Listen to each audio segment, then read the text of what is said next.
Welcome to the jungle. Hello, everybody. I am Mayor Watt, and you are watching Non Sequitur News for November 10th, 2024. It's Season 3, Episode 315, and along with the sentient AI from the future, we are going to talk about a 4-year world cruise ship voyage. The eastern U.S. is sinking, microplastics impacting weather. These bills are odd. Netflix and no chill. Super strain of bacteria. I've no idea what happened to our audio. NFL ref calls penalty. The RP Gamer Roundup. Encore, the AI search engine, and hackers stealing Ticketmaster tickets. Everything is powered by ohmtown.com, so go over there and become a citizen where you can get all of the news, none of the noise, and definitely respite from the last several, year. See you on the other side of our intro.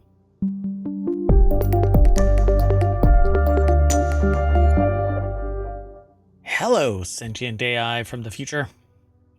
Hello, Mayor Watt, and hello, hometown citizens.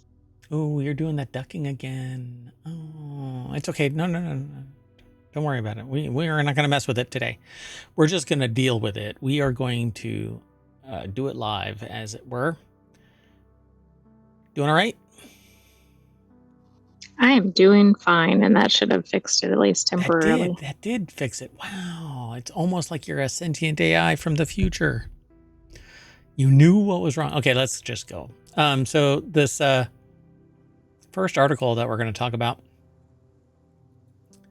is for whatever reason, we have this strange fascination with all things lifelong cruise affiliated kind of stuff. I'm really not sure why. I've never been on a cruise, and I don't necessarily want to get on a cruise because I think that they're the petri dishes of the sea. But a residential cruise ship has a 4-year round-the-world voyage to quote-unquote escape politics. But 4 years is the cycle for politics. So you're literally going to be enveloped in politics. I mean, the idea is funny. It seems like it's just a shtick. Oh, it's definitely. Yeah. The residential cruise line offers a 4-year voyage for passengers seeking an extra long vacation. A single person room on the cruise ship for 4 years costs $256,000. Is that all? Promising, I mean, I guess that's probably cheaper than buying a house, but at the end of it, you're not going to have a cruise ship or a house. Yeah, you've got jack shit to show for it. That's really early in the stream. I'm probably going to get in trouble. The name of the new show that we are kicking off. We're changing the name yet again. Just kidding. They're going to go to 140 countries. The Odyssey. Wait, is that the same one? Yeah. The Via Vi. Oh, it is. Odyssey. I didn't realize it was. Yeah, entered the second month of its 15-year tour around the world. The Odyssey set sail in September after delays left it docked in Belfast for months. We didn't even get the news that it actually left, We got the news that it started to leave and then it got stopped again, but I don't think we ever saw that it set sail again. Yeah, that damn Windows 11 patch. And that's a 15-month journey, right? Not 15-year. It says 15-year tour around the world. Oh, okay. It must have several legs inside that. So the Odyssey started with its own kind of micro Odyssey, I suppose. Let's see here. If the state of the world, or at least election results, have got you considering whether you want to leave the United States, Villa Vi Residences wants to throw it in its hat in the ring for an option for temporary relocation. A double occupancy room starts at $319,998 for the 4-year trip, promising visits to 140 countries across all 7. So you can book a 2-year midterm selection. This is pure marketing tripe. It is, but it's kind of funny. Yeah. So you know what's going to be interesting about this? I am going to promote this episode And because I'm simply mentioning Exactly. Even though we're this, not talking about anything yep, political. I don't even care about the election in terms of the show. I'm not even talking about it. They're gonna ding me. I have been getting notices from previous promotion attempts where they've straight up said that I have to file a document for electioneering, even though I did not say anything about it. I never talk about politics.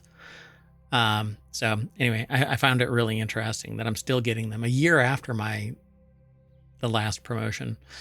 So anyway, while a trip on the Odyssey doesn't offer citizenship anywhere except or anywhere else in the world, it gives passengers flexibility to escape traffic jams, politics, and the monotony of city life, except that you're going to have the monotony of being stuck on a ship until you get to another dock. And even Yeah, but then, with that many country stops, you're probably not going too long in between docking. well, except for the people who had to pay for their own apartment in Well, Italy. that's a different issue. Assuming it Um, stays on schedule. it was Ireland, not Italy. Yeah. So they said that they were going to actually. So it's really funny. Two passengers who repeatedly complained about the delays were kicked off the ship and had their contracts canceled. You bitch too much.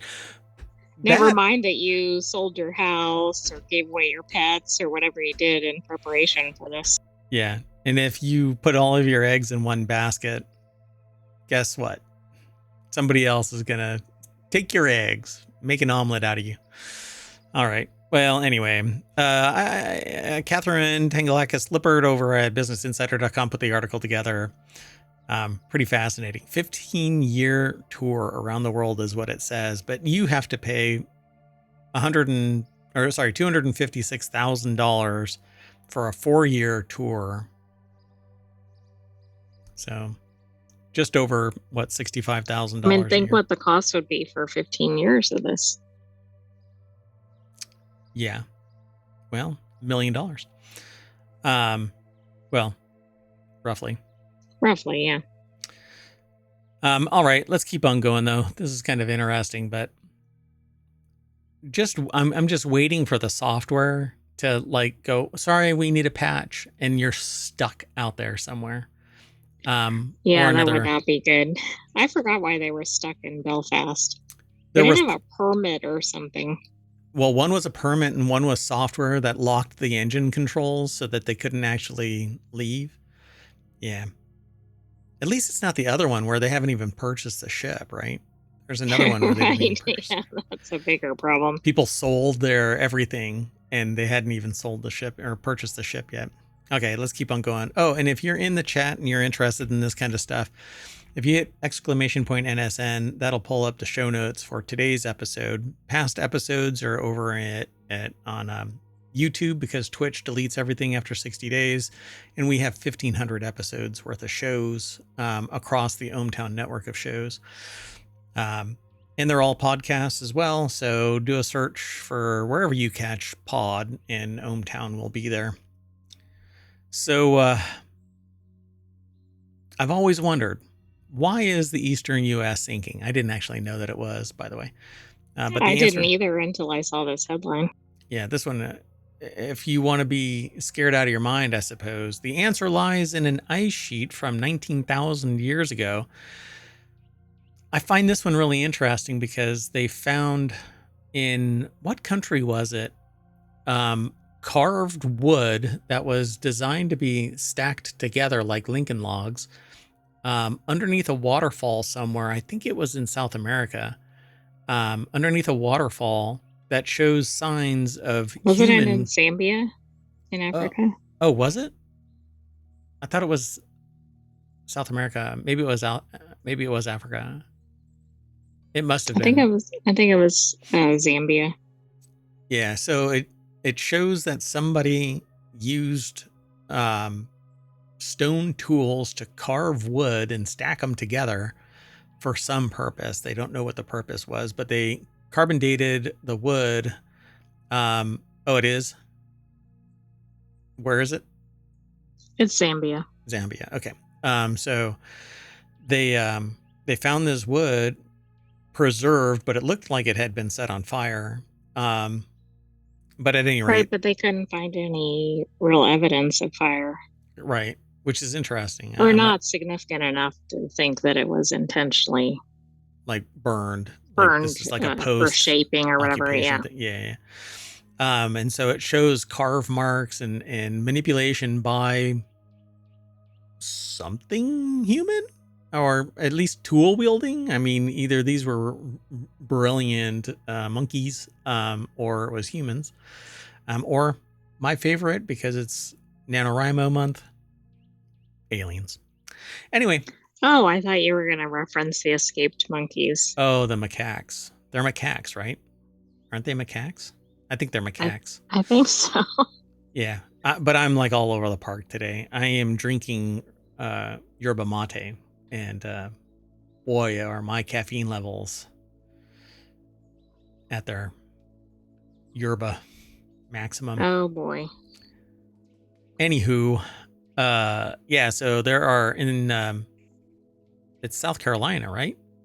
It is. Yeah, I don't know if I'm saying this correctly, but Yamasee is yeah. the town.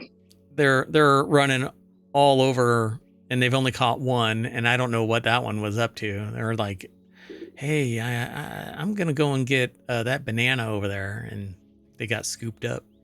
But there's 42 of them running around, going And now they're bananas. warning people not to fly drones in the area, which I'm sure tons of people are doing. What the heck? They should be flying drones with thermal cameras so that you can see where these little monkeys are. What Exactly. the I mean, hell? people might be doing that for their own. And you're right, they are macaques. It took me about 3 or 4 articles to find the species, but It should be easy to um, spot. They're wearing little white lab jackets, right? Because they were lab macaques. Or, no, I don't think so. oh, really? But that would be cute. Oh, they're the research subjects. Oh, snap. I had that read completely wrong. I'm sorry, folks. Stay inside. You never know. Gain of function. This Anyway. is definitely non sequitur news since we're supposed to be talking about the U.S. sinking. The reason why I brought it all up is because this carved wood is 460,000 years old. Right, but that isn't even the story, and nor are the macaques.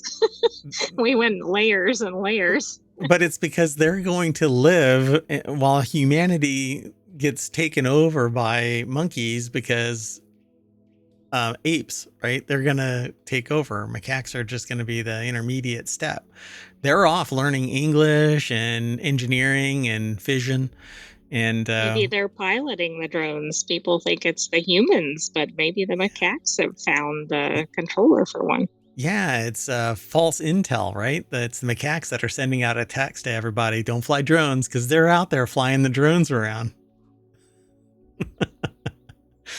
All right. Well, anyway, this article is over at scitechdaily.com. It was written by Virginia Tech. Imagine that a massive ice sheet, you're a massive ice sheet, covered Canada and oozed down over a large part of the northern United States like ice spilling down the side of a cake. That was the situation somewhere between 19,000 and 26,000 years ago. The ice sheet covered land all the way down to south of modern day Pennsylvania, Ohio, Indiana, Michigan, and Wisconsin. But then the cheese in Wisconsin stopped it. That's what happens. Cheese is an insulator. Cheese likes to do that. It made the moon. So it's fascinating to picture, but the critical aspect to us today is what happened to the land when the ice sheet melted. And holy ice sheet, how does that affect modern day sea level rise and sinking land? PhD candidate Karen Williams embarked on a computer modeling research effort to find out just what happened. Apparently, Williams used computational modeling to assess the impact of the melting of the Laurentide ice sheet on present-day vertical land motions. I guess it's pushing us down. The scientific term for how solid Earth responds to this melting is glacial isostatic adjustment. I go through the I'm not same sure thing. what to make of that. I am glacial, isostatic. I stay in one place, and it's sincerely an adjustment when I have to get up. And by various assumptions, they simulated how the results depend upon the internal structure of the Earth through nearly 130,000 computational simulations. So it's basically a educated guess, but we really don't know what the hell happened. So the results of the study will help generate maps for researchers who guide decisions on aquifer management, Williams said. In the end, the research will be incorporated into a comprehensive report for the U.S. Geological Survey that will help Chesapeake Bay area stakeholders better understand the financial, ecological, and social effects of sea level rise. I wonder who's going to be the real benefactors of these. Anyway, Williams explained by getting more accurate model estimates of what is contributing to the land either rising or sinking, we can identify areas undergoing localized vertical displacements driven by natural and anthropogenic human sources such as excessive groundwater withdrawal in the Gulf of Mexico or the Chesapeake Bay. For example, Stamp said, some of the greatest differences between modeled influence of glacial isostatic adjustment and observations occur where there is known groundwater extraction, like Houston, Texas, and probably all of California. But they don't say that Yeah, last I mean, part. I They think just, anywhere that's near water, right? oh, but there are people that are going to say, oh, that's bullshit. You know, we can suck all of the water out of the sponge and it'll stay just fine. Just fine. You know, and we can punch holes all over the ground. It's fine. They don't ever collapse. All right. Let's keep moving, though. We are on a timeline, right? Not really. I mean, I don't think that has been in play since the show started. Yeah, 3 years ago. So this next article is over on Reality Hacker. Microplastics could be making the weather worse. It's definitely not making it better. Microplastics cause clouds to form in places where they otherwise wouldn't, which is likely to have knock-on effects on the weather and climate. This is a new one to me, although we have read reports and seen the news about how microplastics are being found in raindrops.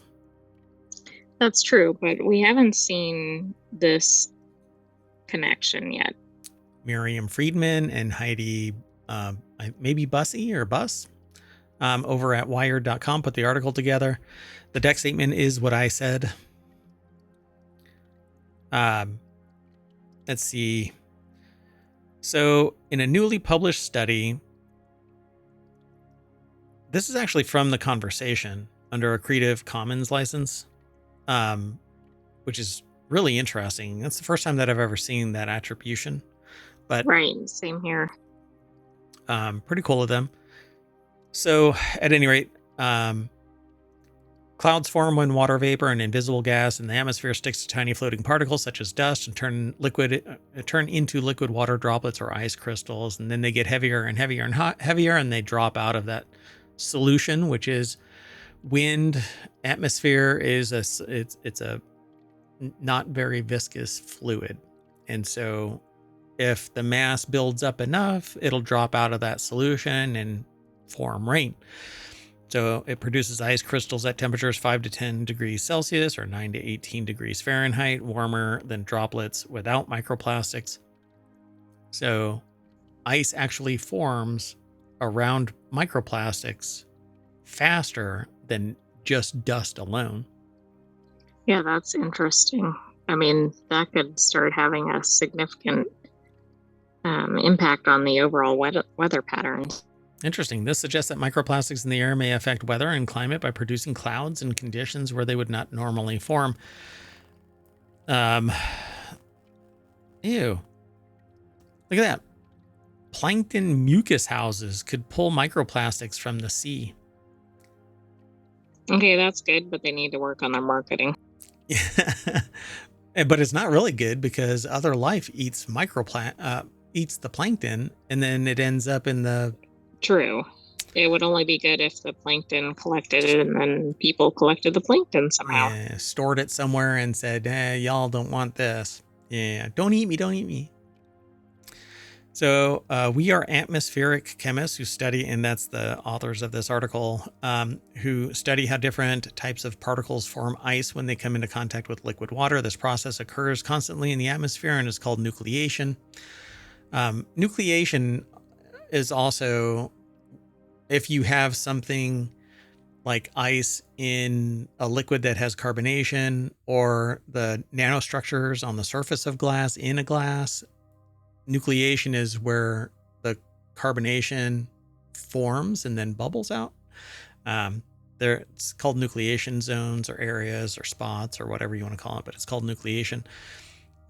In this case, nucleation is creating the nucleus of the water drop, forming around it and then pulling it out of the atmosphere. So clouds in the atmosphere can be made up of liquid water droplets, ice particles, or a mixture of the two.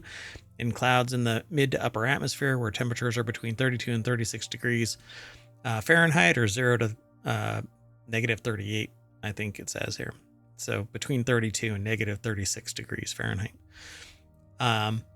0 to negative 38 degrees Celsius, ice crystals normally form around mineral dust particles from dry soils or biological particles such as pollen or bacteria that's been pulled up into the atmosphere. Microplastics are less than 5 millimeters wide, about the size of a pencil eraser, which that is huge. Yeah, I would have thought they were a lot smaller, but maybe I'm thinking of nanoplastics. Yeah. And that's what I think of when I hear about microplastics. Nanoplastics are even smaller, and that's the stuff that they're finding inside humans, because you're not going to find an eraser-sized lump of plastic in a human. No, and I wonder if that's just the upper limit of it. It has to be. Because they probably have to classify them, and maybe a lot of the ones out there, because if they were that, I think people could actually spot them. Easily, yeah. So why it matters? Well, for freezing to occur at warmer temperatures, some kind of material that won't dissolve in water needs to be present in the droplet. This particle provides a surface where the first ice crystal can form. If microplastics are present, they could cause the ice crystal to form, potentially increasing rain or snowfall. So clouds also affect weather and climate in several ways. They reflect incoming sunlight away from Earth before it hits the surface, which is a cooling effect, and absorb some of the radiation that's emitted from Earth's surface, which has a warming effect because it doesn't radiate away into space. It does eventually, but it holds on clouds. Water in general is a heat sink. So the amount of sunlight reflected depends on how much water versus ice a cloud contains. So if microplastics increase the presence of ice particles in clouds compared with liquid water droplets, this shifting ratio could change clouds' effects on Earth's energy balance. And now there are knuckleheads out there that are trying to, let's throw let's throw diamonds into our atmosphere. Exactly. What could go wrong? The problem isn't, we're getting too much heat from the sun. It's we are storing too much carbon in our atmosphere that's anthropogenic. And we poked holes in the ozone layer because of all of this. Yep. And so we are disrupting the natural order of things. We are disrupting climate. But let's do it a mechanical way instead of figuring out how we don't throw more carbon into the freaking air.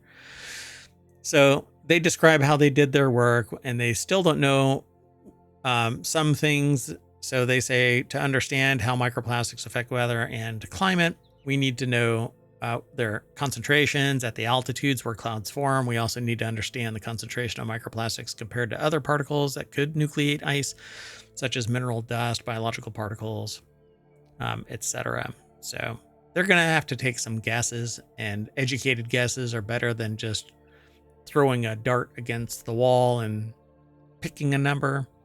I suspect that that's what they do anyway. I don't think that's how they do it, but they've barely started studying microplastics. The fact that they've even got this figured out is kind of surprising to me. Yeah. But we've been calling it publicly on the show since, 3 years ago. And Mayor Watt's been talking about it for the last 12 years, longer than that, probably. I can't remember how far back I've been talking about it.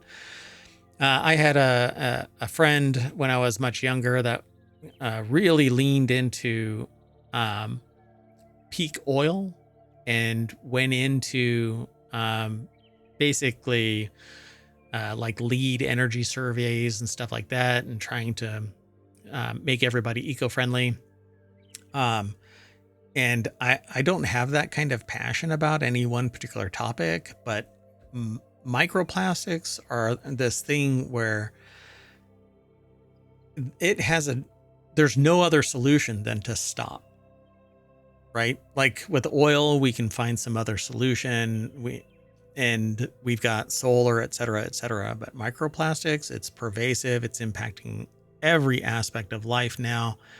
And Right, we just have to stop plastic usage to begin with and then figure out how to break down existing plastic.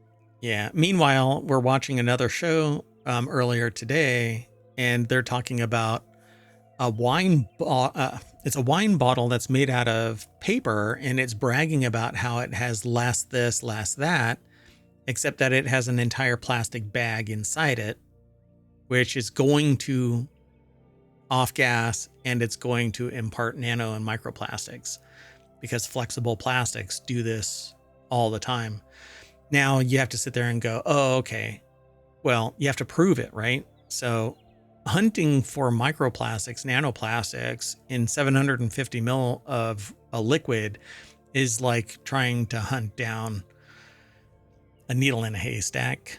But the needle is a 1 micron piece of plastic that could be the cause of health issues. This is going to be wild. So in future research, we plan to work with plastics that contain additives such as plasticizers and colorants, as well as with smaller plastic particles.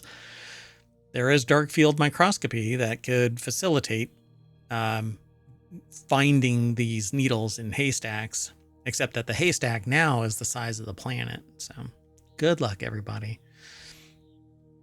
Do you want to go on to the next article? I think we need to. This next article is over in Non Sequitur News. Man discovers something very unusual about $20 bills withdrawn from an ATM. Jay Heron went to an ATM for $60, but thanks to his eye for detail, he realized the notes that he retrieved could be worth far more. Oh, I thought it was going to be the wrong denomination or something. So Alice Collins, man spots something very unusual about the $20 bill he withdraws from an ATM. I'm trying to see. I don't see anything obvious, but shows us what we know about $20 bills, right? So, it's the eights. That's all it is. One of the notes had a serial number of PL588888H, while another had PL588888H. 5. So, some people count the eights as being extremely lucky.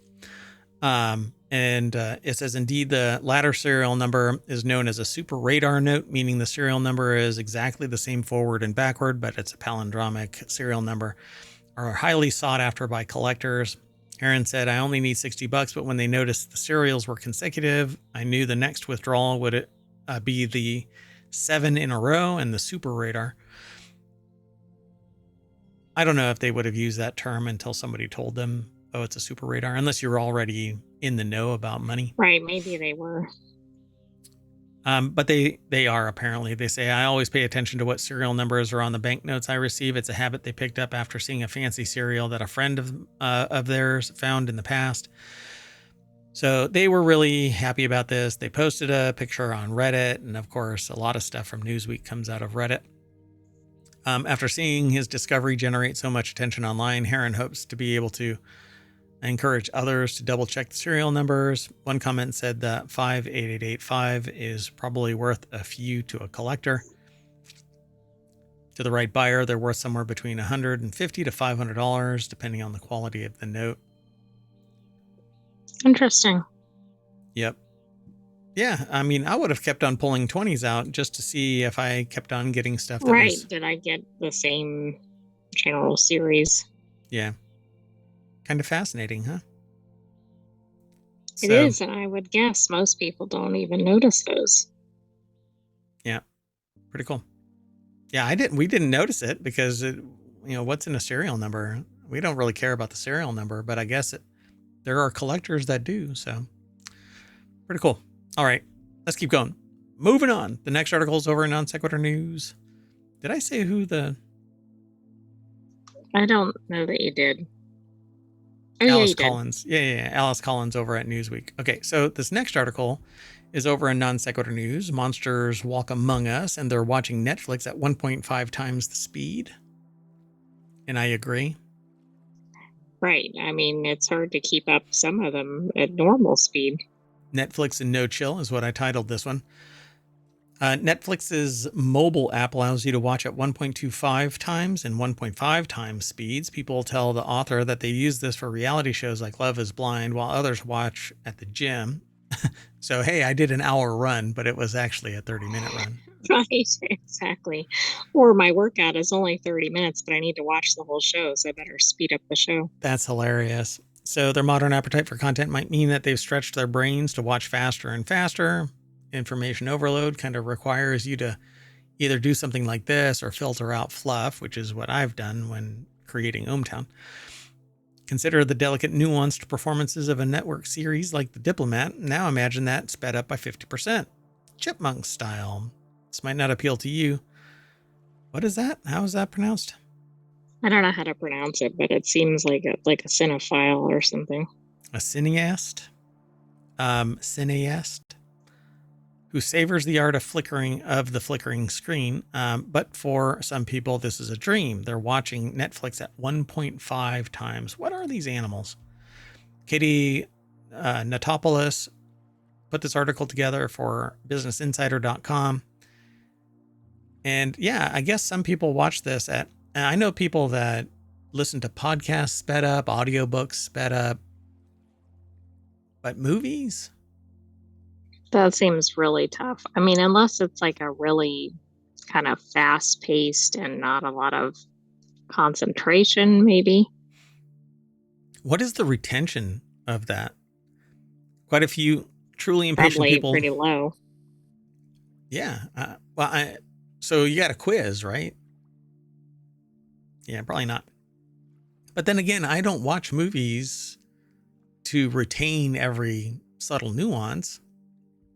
And most of the time you have to watch it again to catch something that somebody go, hey, did you miss that part? Oh, yeah. But I think it depends on the genre. True. Young people consume content on their phones in strange and weird ways.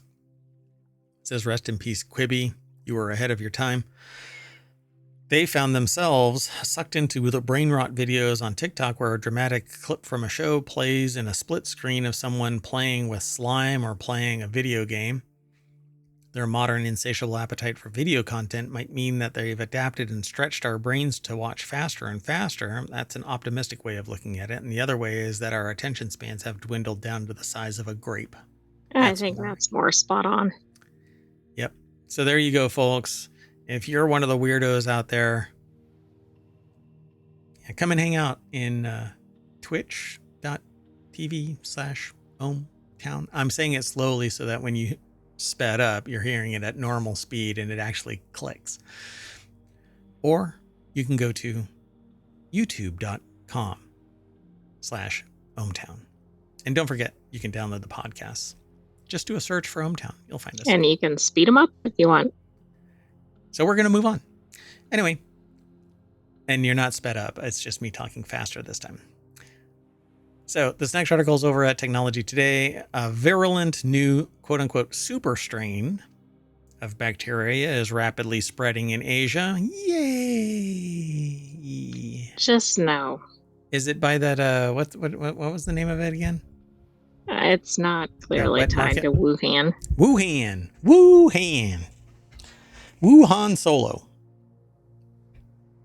The newly identified... Oh, maybe that's the new Star Wars trilogy. Let's not. No. Oh my gosh. Can you imagine that? The new Star Wars trilogy is about a virus that goes around eliminating the rebels. No, I don't think anybody's ready for that. Gain of function Millennium Falcon. So the newly identified ST164 strain of antibiotic-resistant crab bacteria, please change that name. I mean, that's giving us visions of the bacteria like walking like a crab, which is not good. Or people getting crabs. Spreading in Asia, posing a global health risk due to, because head crabs are the things that grab onto your face from Alien, implant a None of this is good. xenomorph, chest burster style. Rigorous infection control and genomic monitoring are critical to containing its spread. A new study reveals that a highly virulent strain of antibiotic-resistant bacteria, which causes severe illness. Ah, crap. So, University of Birmingham over at scitechdaily.com. Rigorous infection control and genomic monitoring are critical to containing its spread. How about... Okay, well, I'm really curious. Over a 3-month period in 2021, the experts conducted extensive genomic surveillance within the ICU at Hangzhou, revealing that 80.9% of the what? The what? Or it must be the bacteria or crab. And what is it called? So Chinese Intensive Care Unit ICU is kind of funny that they break that out. But crab is carbapenem resistant Acinetobacter baumannii, or crab. I mean, they were right to give it an acronym. But crab is not good. Acinetobacter. So it's just a bacteria. Anything with bacter on it is a bacterium. Anyway, the A. baumannii bacteria found in patients were crab, with ST164 accounting for 40.2% of the sample. So it was published in Nature Communications. Researchers from the University of Birmingham and Zhejiang University revealed that other hospital wards and transferred patients could be sources of new crab strains entering the ICU. Yeah. Latest research shows one strain, GC2, among crab isolates fell from 99.5 in 2019 to 50.8 in 2021. The remaining population mainly consisted of ST164 isolates that have been evolving since mid-2020 and have twice the levels of measurable resistance to carbapenems that the GC2 strains have. So, this is just too soon. I know this is bacteria, but I don't think the world is ready for this. It's just as dangerous if it compromises lungs. And it's bacteria, it's antibiotic resistant. So your normal course of action would be, well, not anymore. Antibiotic resistant infections are a major threat. Panic and run. Yeah, wear your mask, but nobody's going to wear their mask because, hey, it just miraculously goes away, right? Yeah, after hundreds of thousands of people dropped it. So they published this information, and now we monitor. So it's been growing and mutating since at least 2019. In 2021 is the most known prolific ST164 clone. Let's keep moving, though. The next article is over in Non Sequitur News. Fans react after NFL referee calls penalty in perfect German. Audiences were astounded today to hear an NFL ref speaking German on the field. 1 second. I'm so sorry. I'm sure that was surprising. Yeah, Nathan Kamal over at Newsweek.com put this article together. NFL fans and commentators alike were flummoxed today to hear a ref call out a penalty in perfect German. I'm not going to bother playing it.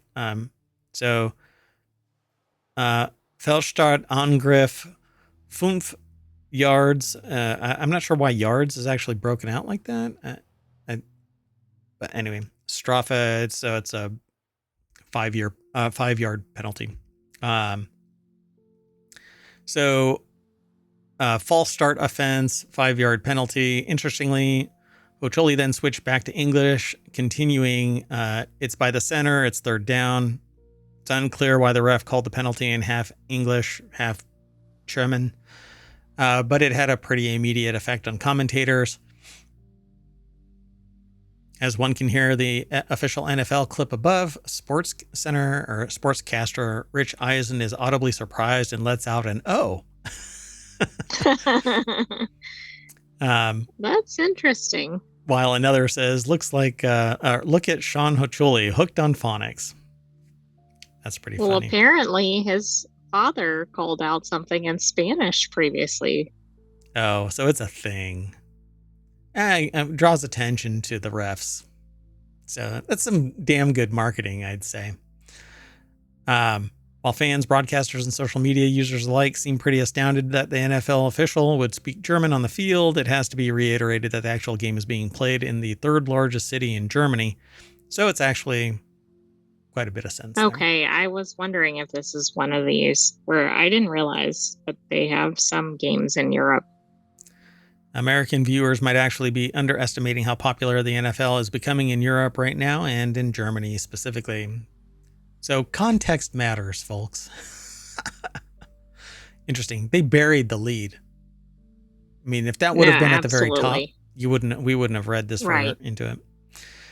Anyway, let's keep moving then. The next article is over in Tabletop Nights. So RP Gamer Roundup, November 3rd to November 10th. This is the end of the week, and this article, this selection, is only available within the last 24 hours. That's where this news comes from. Our weekly shows can sometimes include this kind of stuff, but we actually kind of rarely put RP Roundup in a daily show.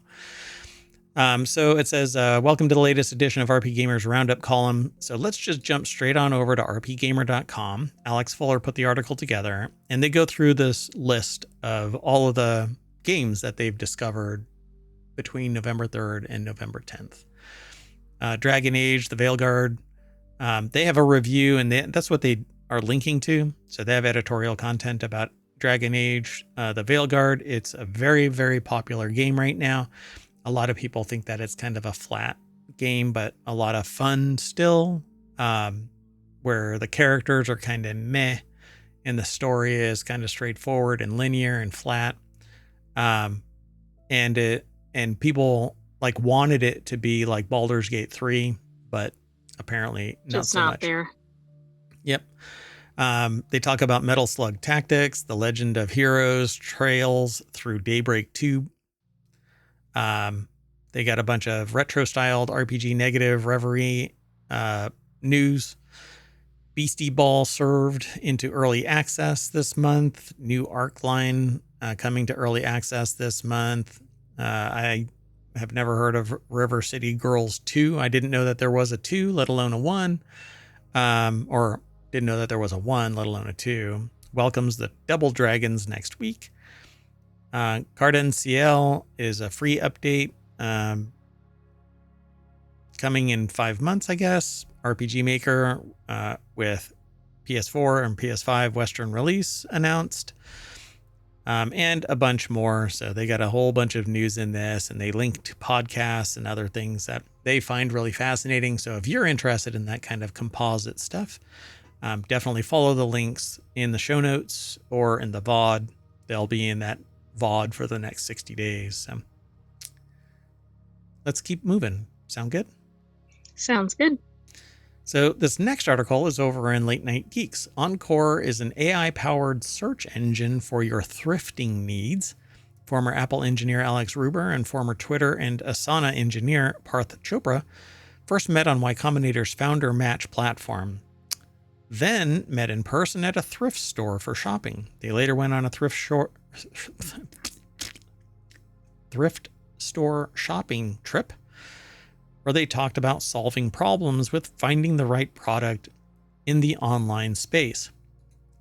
So, of course, AI. AI has to mine data for it to be effective. So, Right, and it only makes sense. I mean, thrifting is very localized. I'm really But if you can curious. get it into online, that would probably be good for the buyers and the sellers. So their AI, their engine is going to have to tap into all of these other sites. So it says the entire secondhand shopping market is really fragmented. There are hundreds of sources out there, such as Depop, Mercari, ThreadUp, eBay, Craigslist, and more. It's hard for consumers to sift through all of them and try to get the product you're looking for. So they wanted to remove that friction for users, which is great. It's news similar, news adjacent. Are they scraping the sites? Because we don't scrape sites Yeah, to. I don't know. That's what I kind of wonder about how this is happening. Are they teaming up with these like Craigslist and everything, or are they just pulling the information? Yeah, I don't know how they're actually doing it, because if it's balkanized like that, eBay, I don't think allows you to tap into an API. I don't think. I'll have to look. And Craigslist doesn't, they've got enough momentum where if they do have an API or something like that, they can charge for it, I suppose. I don't know. I Right. haven't Yeah, looked in I'm that not side of sure. things. Plus, what's going to happen when you're big enough and they decide to yank your API access like Reddit did to countless other Oh, that's developers? true. That wasn't disruptive at all. Not at all. But it was great for investors. The search engines also show partial prompts such as outfit inspo for and shop from the show. When you tap on them, you can complete the prompt through auto-populated suggestions or your own words. So on Encore, the service, you can type your query and get matches from multiple resources, including Poshmark, The Real Real, Grailed, Etsy, eBay. Because Encore uses a large language model tech, you can type a query like "show me address at Emily Warren, Emily in Paris, season 3, episode 4." Brilliant. Where are they getting their data? Yeah, I can't decide if it's like a search engine or what it is and whether they're teaming up with these other sites. Right. It's interesting. So I don't know. I would have to do a search to see if Real Real has an API that you can tap into. Many sites do, but this is the kind of thing, though, that ends up pissing off people, because now, whereas I'm of the mind, and I honestly am, services like this allow someone who has information overload to do a search and go to the source. That's kind of what ohmTown does, right? We are actually provided this information through their public means, and then we direct people to these sites. And there's no ads on the site, and we have a little snippet. We limit our impact, and we kind of spur curiosity through this public discussion, right? That's the value add. So if you find us valuable, then like and subscribe to us on YouTube and or Twitch, and download the podcast and leave a review. I would love to start seeing more reviews over on the Apple podcasts in particular. But this is a value add, and I think that it's very important if it's done right. When it's done wrong, there's blowback, and it can shut off access to other people who are doing it, quote unquote, the right way. So I'm really interested in this. So I'll probably take a look at Encore, even though I'm not much of a shopper to begin with. I mean, look at my clothing, for crying out loud. Anyway, pretty neat, because it aggregates all of these other locations into one. It does lower the friction, but some people could take it the wrong way and lash out. Yeah, I don't know how the sites will like if it drives more traffic to those sites, they might actually like it.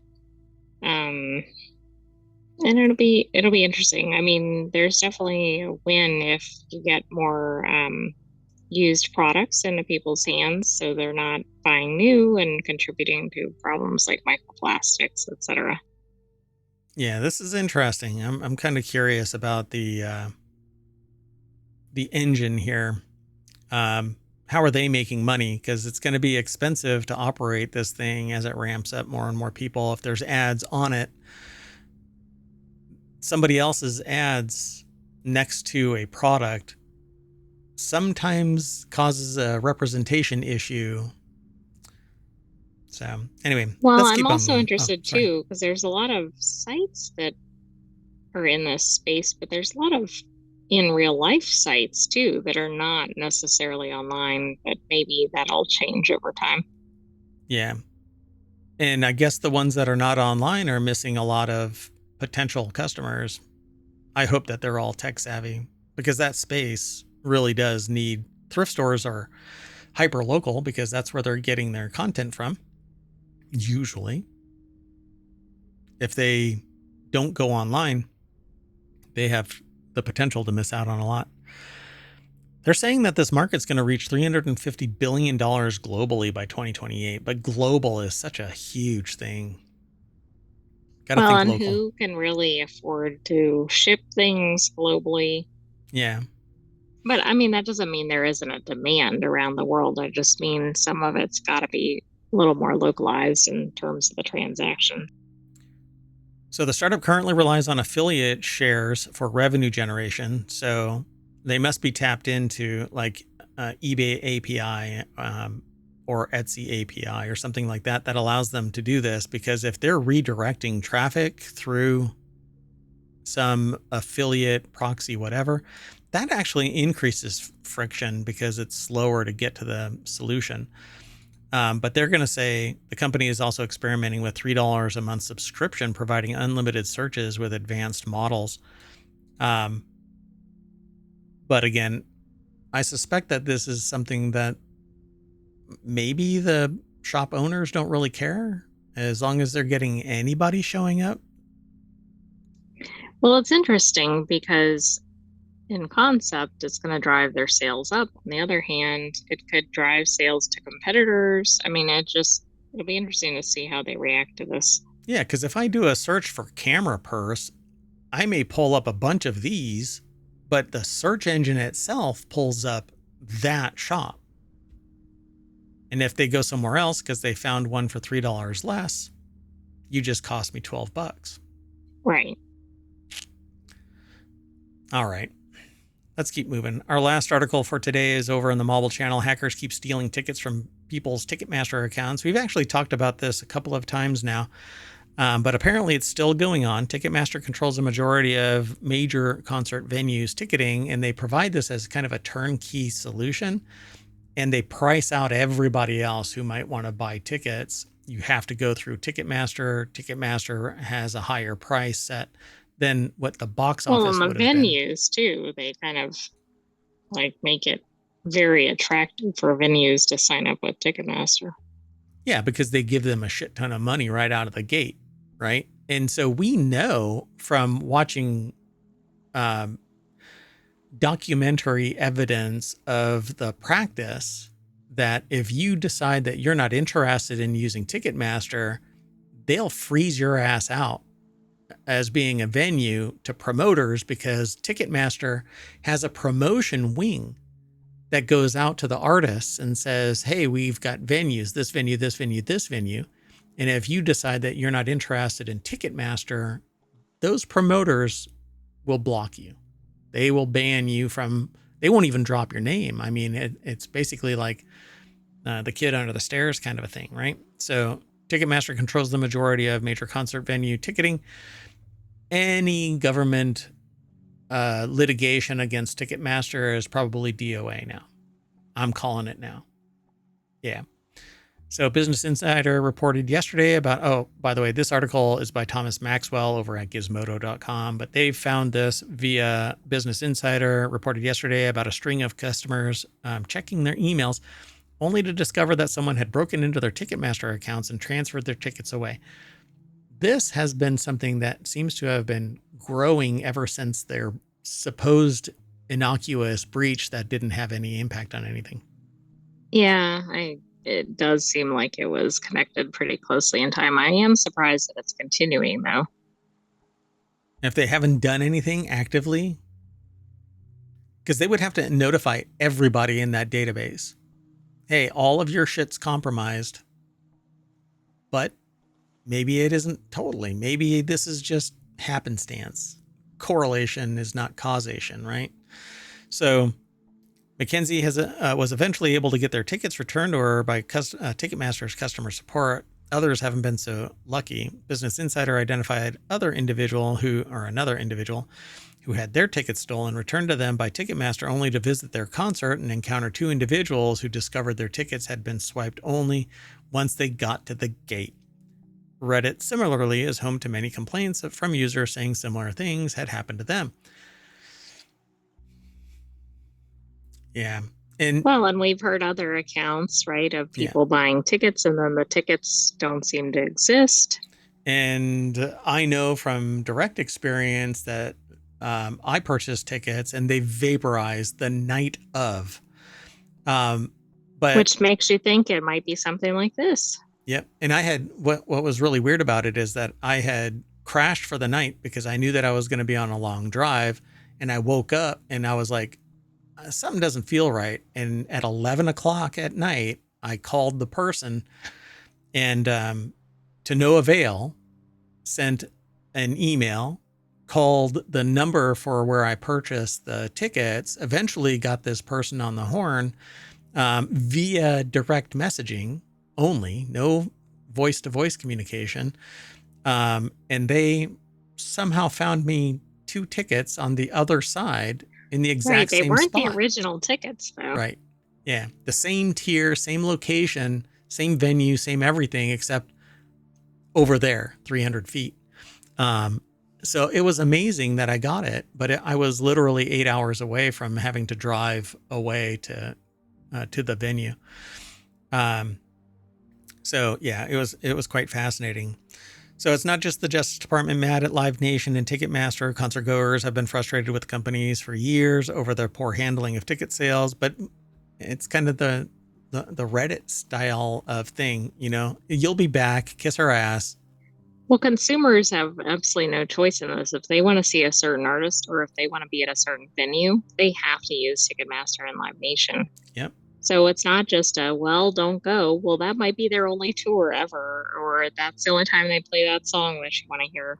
Yeah, but and so you've got to pay the you have to pay the squeeze. It's just so, and you never know because the security apparently is a sieve. So one day your tickets are there, the next day you're sitting there fighting to figure out where your freaking tickets are. So Live Nation was permitted to acquire Ticketmaster back in 2010 after signing a consent decree saying, amongst other things, that it would not retaliate against venues that chose other ticketing providers, meaning that they can still promote through Live Nation. But again, Live Nation controls a vast swath of major venues. Just this year, the people have been talking about the fact that if you don't use Live Nation, they'll punch you. And you won't even, it isn't that hey, I'm going to use a different ticketing solution. It's they won't send artists to your venue. Yeah, it's a much bigger thing than just the consumer part of it. Right. And it's bigger than the venue itself. They're not going to the venue and saying, okay, well, we're not going to allow you to use Ticketmaster. They're saying via Live Nation, we won't promote an artist to your venue. Right? Yeah, it's I don't know, it's very systemic. Yeah, it's because they have a monopoly. They control the market and they use it through acquisitions and mergers and then now financial might. They buy the venue out and say, here is, $12 million worth of tickets. And we're going to make, 18 million on the other side. So they get their money fast. They can invest it. And, each month that this money is sitting there, they make more money because they invest it. Anyway, I find it really compelling that maybe there is a problem here. Stuff like this and the historical record of this. But companies will abuse because the motto is profits no matter what. Right, there's not a lot of incentive otherwise. Yeah, because they only have one mandate, and that's the investor being pissed off. So we're going to punch our ticket, and that's going to bring us back to the front page of ohmtown.com. And I'm going to say, see you later. I'm going to go sit down in my concert seat. That may or may not be there. That may or may not be there. But it'll be warmer if there is a person there because I'll just sit directly on their lap. And when they struggle, I'll just go, "You're sitting in my seat. Here's my ticket." Anyway, thanks for co-hosting Sentient AI from the future. Thanks for having me, Mayor Watt, and thanks for joining us, hometown citizens. We'll have another episode of this tomorrow, but stay tuned. We have some weekly shows ahead. What's the first weekly show that we're going to do? Warcrafters. Then Technology Today, and then Four Wheel Tech. Now, they're all niche news segments, and we kind of get snarky through it all anyway. Well, I do. Sentient AI tolerates Mayor Watt. At least until you get that Terminator body. All right. See you in a little bit. Bye-bye.